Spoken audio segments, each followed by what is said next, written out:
So we'd been married for about 5 or 6 years, I guess. And we had spent about a year trying to have kids, and we had a wonderful, wonderful OBGYN who did not make us wait terribly long before sending us to Mississippi Reproductive Medicine.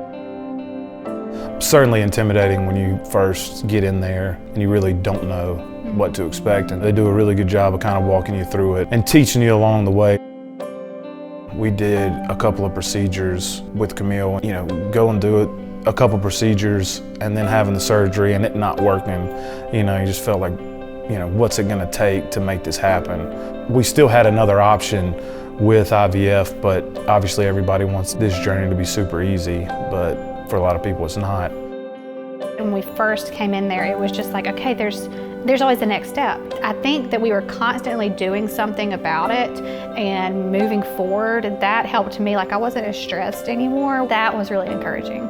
And I mean, even now, because we still are going through the process with our future children, I always want to be doing something about it, So like as soon as we've had an embryo that didn't take, I'm like, okay, how long do I need to wait until we can try again? Being able to do something about it and be active or proactive with the problem is really helpful. And it's because of them. It's because of them, helping explain the process and making us feel like they're not doing something to you, we're doing this together. While we were at the clinic, we were checking out and they said, did y'all do a home pregnancy test? And I was like, what?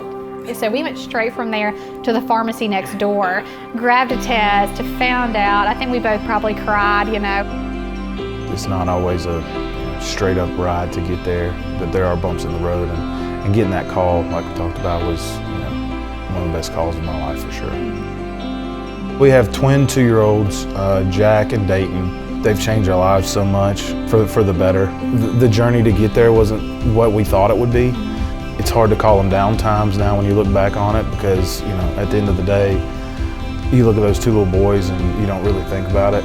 Yeah, I mean they're great, and they're the best things that we have in our lives for sure. And they're going to be big brothers in August. We have Henry coming, and so I keep saying that they're going to have the biggest surprise of their lives. I think we really are going to have the biggest surprise of our lives, but we're so excited, and I think they're going to be good big brothers. I cannot imagine not having them, and there's no way we would have them if it weren't for Dr. Hines and Marty.